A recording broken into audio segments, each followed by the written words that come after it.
with coverage you can count on. This is Mic Channel check. 3 Eyewitness. 1, 2.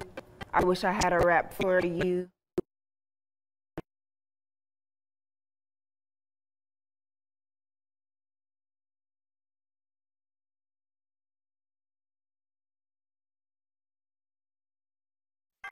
With coverage you can count on.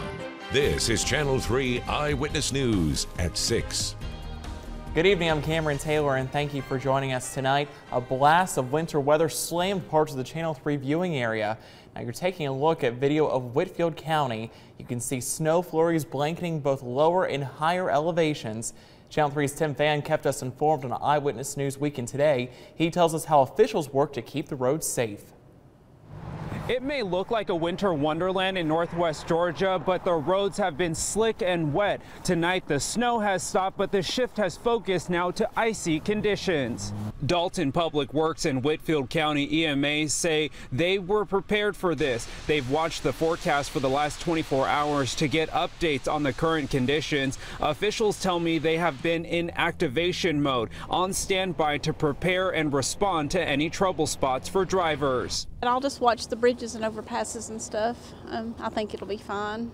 I think if anything, the wind will probably dry some of it out, hopefully. At least 3 trucks were sent out to pre-treat the roads, and an additional 20 employees were on standby in case things got worse. Officials say their #1 concern is bridges and high elevated roads. The roads are really wet, and so if we don't have some wind to dry out the road, we could be looking at black ice or slick roads. This morning, crews were out treating the roads with salt and brine. They say it's the best way to keep the roads dry. The forecast on Sunday calls for even colder weather, which could create more icy conditions. That's why officials want you to stay at home and off the roads. Reporting in Whitfield County, Tim Pham, Channel 3 Eyewitness News. And as many people know, several schools and businesses closed yesterday and some reopened today. And I'm here with meteorologist Nick Austin. Nick, we have some more cold air on the way, huh? It's going to stay cold, and we're going to have maybe a couple of warmer days for this upcoming week, but not the rest of the weekend. It's going to stay cold. And here are just a look at some of the highest snow totals from yesterday, and also some areas that got snow overnight and earlier this morning. Now, some parts of Whitfield County, obviously, they got snow, but they weren't in some of the highest amounts. Blairsville, Georgia, over in Union County, as well as Blue Ridge and Fannin County, both got about a foot. These are based on reports we got from viewers, as well as some National Weather Service reports. Mableton, Georgia, which is just outside of Atlanta, 11 inches. Morganton, Georgia, that's in Fannin County, 10 inches. And over in Murphy, North Carolina, about 9 inches. Now, some of that also depends on what part of the county you are in and how close you are to some of these cities. But these are based on some of the reports that, at least that we've seen. And right now, things have been fading out. There might have been a few flurries out there here and there that are now pushing up towards the Knoxville metro area into the Smokies, some light snow. And another little batch now up near McMinnville and pushing into Van Buren County. We might see a couple of flurries in the city or north of the city this evening. It's still cloudy out there. A live Holiday Inn downtown camera showing overcast skies for the most part. But we'll see more breaks in the clouds as we go through the night. We'll be dropping to about freezing at midnight and then into the 20s later tonight. I'll have more on your Sunday forecast coming up a little bit later in the show. All right, thank you, Nick. We'll see you in a few minutes. New details in a shooting in Whitfield County from last night. The sheriff's office has identified the suspect in the shooting. Bertram Beck is wanted for home invasion and aggravated assault. You see him right there. According to Whitfield County Sheriff's deputies, Beck forced his way into the home of his estranged girlfriend on Prince Way and shot her. A warrant has been issued for his arrest. Now, if you have any information about Beck's whereabouts, please call the Whitfield County Sheriff's Office. Chattanooga police are investigating an early morning shooting at a convenience store. It happened just before 1 this morning at the MAPCO on Lee Highway. When police officers arrived at the scene, they found a store clerk who had been shot. He told police that a man with a gun came into the store and demanded money. Officers say that man jumped the counter, shot the clerk, and ran away. The victim was taken to the hospital and is expected to be okay. If you have any information about this case, call Chattanooga Police. 2 Hamilton County Sheriff's Patrol units were damaged in a car chase that ended in a crash this morning. The chase began on Old Graysville Road. A Dayton police officer pursued that suspect. When the officer lost sight of the vehicle, a be on the lookout was called. The vehicle was seen in the Bakewell area, and Hamilton County deputies began a chase before it entered Sequatchie County and wrecked on Highway 111. Now, the officers involved nor the suspect were injured. The Tennessee Highway Patrol is investigating. And right now, Cleveland police are trying to figure out why a driver crashed into a building today. It happened sometime before 4 o'clock this afternoon on Smith Drive. Now, that building you see right there belongs to the Bradley County school system. And as you can see, the car caused quite some damage. Count on Channel 3 to bring you more details on this developing story. A Chattanooga woman is thanking the firefighters who rescued her from a house fire. The fire happened about 3 months ago at a home on Central Avenue. Channel 3's Casey Freeman was there to see the reunion between firefighters and the survivor. Casey. Cameron, today 45-year-old Carrie Gann was able to hug each firefighter who was on the scene that morning and the 911 dispatcher who was on the phone with her. The home was on Central Street in Lookout Valley at the time of the fire when 2 men were also in the home, but they were able to make it out of the house with minor injuries. Gann suffered from smoke inhalation and was transported to Erlanger, then to Vanderbilt Burn Center. After spending 5 days in the ICU, she now has the opportunity to be reunited with her saviors. I love them for this, for what they did that night. I could never repay them for that. I spoke with Gann earlier about her experience with CFD and her new lifelong commitment to the fire department. We'll have that conversation coming up tonight at 11. For now, live in the studio, Casey Freeman, Channel 3 Eyewitness News. All right, thank you, Casey. A pancake breakfast is raising money for the local Alzheimer's Association. The breakfast with Santa took place this morning at Chili's in Hickson. The organization offers free programs to families whose loved ones have been diagnosed with Alzheimer's. Now, we're told more than 100,000 people in the state of Tennessee are living with Alzheimer's, and it's one of the top 10 killers in the country. At this point in time, it is the 6th largest killer of people in our country, and the statistics and the number of people being diagnosed with this disease are growing exponentially. Now, the Alzheimer's Association is the largest volunteer fundraiser of research in the world. If you'd like to make a donation, we have those details on our website and in our mobile app. Hundreds of people and their canine friends competed in the 4th annual A Christmas Tale today in St. Elmo. Now, it benefits the Humane Educational Society of Chattanooga. This event is a Christmas-themed 5K and 1-mile mutt strut. The 5K is for 2-legged participants only. Now, the mutt strut is a 1-mile fun walk for people of all ages and their pets. For those who didn't have a pet to walk in the mutt strut, HES was there to help out with their Rent-a-Pet program. It's something we started several years back for this event and for our dog walk in October. People love it. You know, they come out. It gives a great opportunity for people to bond and help a shelter pet. And an update on their thrift store, Deja New. If you remember, a driver backed her car into the building, causing substantial damage. Citrullo says they're expecting repairs to be finished soon and to be back open before the end of the year. Next on Eyewitness News at 6, nearly 300,000 people lost power in the Atlanta area when a storm dumped 6 inches of snow on the region. It's going to stay cold through the rest of the weekend. I'll let you know if we have any warmer days in store for the upcoming work week. I'll have your 7-day forecast coming up.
Welcome back. Thousands of people living in Georgia found themselves in the dark this morning after overnight snowstorms knocked out power to homes across the state.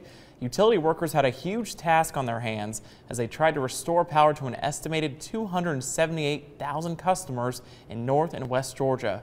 As for residents themselves, it was an all-hands-on-deck mentality as they removed downed trees and cleaned up other issues. Reporter Rebecca Lindstrom has the story. Homeowners here in Kramer Way gathered with chainsaws and willpower to cut a large pine blocking the road on this dead-end street. Well, I came back from a walk. I walked up this morning, came back down, and these guys were already assessing the damage, and then we all just grabbed his chainsaws and off we went. While the tree is gone, the DOT would tell you home is exactly where you should stay. In the early morning hours, you could see the transformers blow. By day, the bursts of light still offered a warning. Oh, there was another one. The dangers weren't over yet. Even last night, I was hearing transformers buzzing and popping, and then trees all throughout the night. And this morning, I've just been hearing branches break and trees falling down. Trees claim lanes, adding another challenge to already slick, slushy residential roads. This moving truck gave up on House Road, unable to make it up the hill, and we found cars littered along Jones Road in Roswell, abandoned until the temperatures warmed, melting a safe path back to home. And that was Rebecca Lindstrom reporting for us tonight. Up next here on Eyewitness News at 6, meteorologist Nick Austin will have your Saturday night forecast. Plus, a local church opened its doors for residents to do some Christmas shopping.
Coverage you can count on. It's about just letting.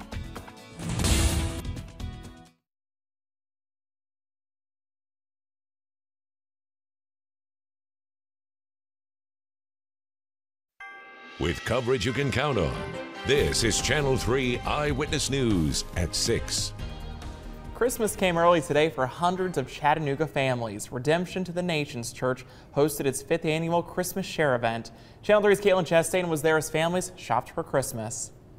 It's about just letting them know somebody cares It's called Christmas Share because the people who bought the gifts won't be keeping them for themselves.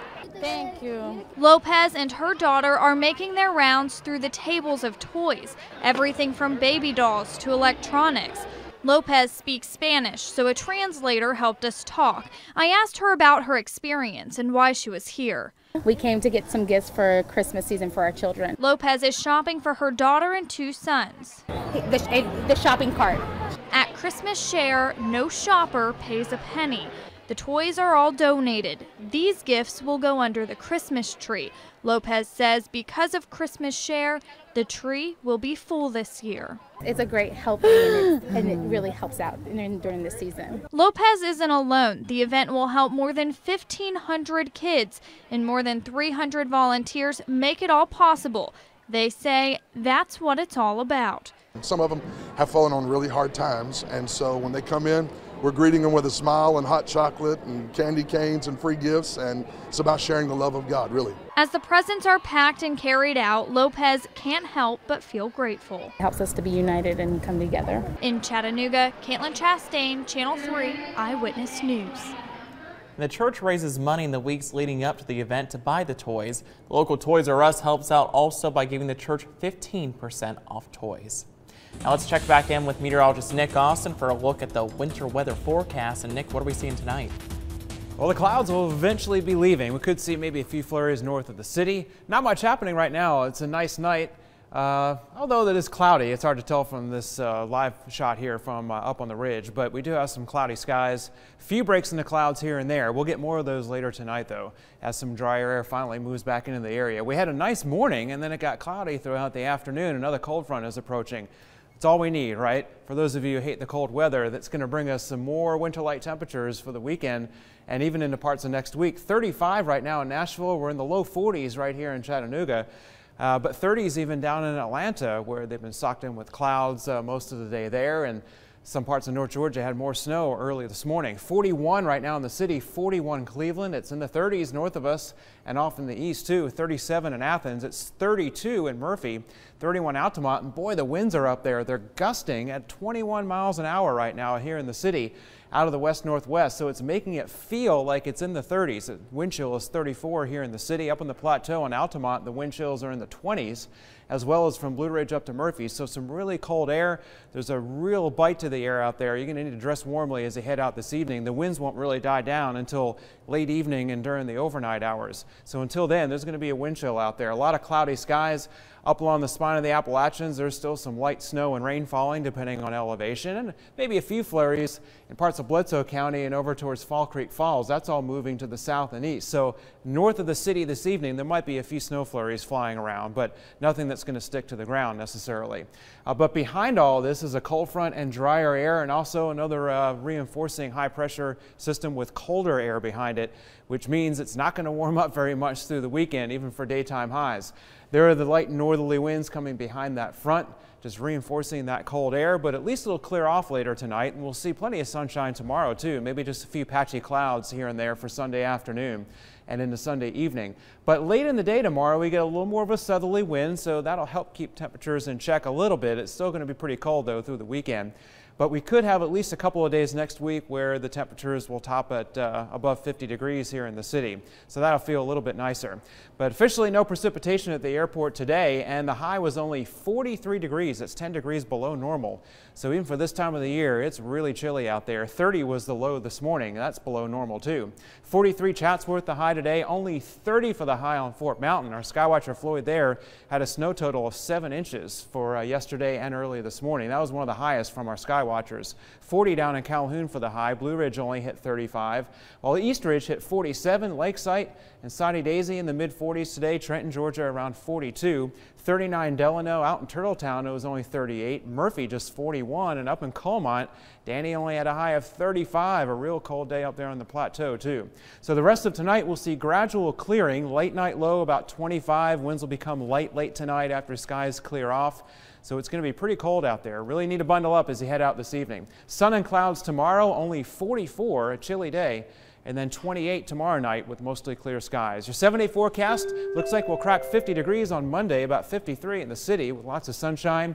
But then we have another cold front that'll bring all those highs back down to the low 40s again Tuesday and Wednesday, these more winter-like temperatures, and then maybe back in the 50s again for one day late in the work week. But it's going to be dry. I don't see any chances really for much snow or rain through the week, just cold. Yeah, for everyone who wanted winter weather, it's here. You got it. You got it. All right, thanks, Nick. You bet. Up next in sports, the Tennessee men's basketball team looked to continue their winning streak today against Lipscomb. Jill will have the highlights, plus the newest member of the Tennessee family was given a special moment during the game. We'll have all that and more when we come back.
And I am very honored to introduce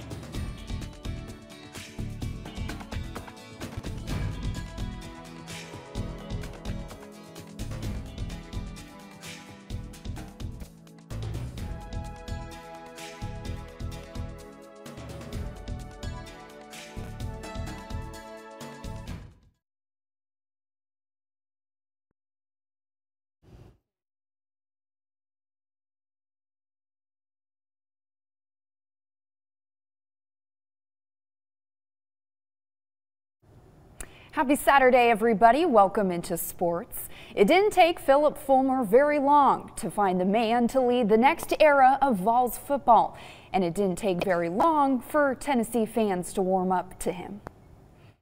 And I am very honored to introduce your new football coach, Jeremy Pruitt.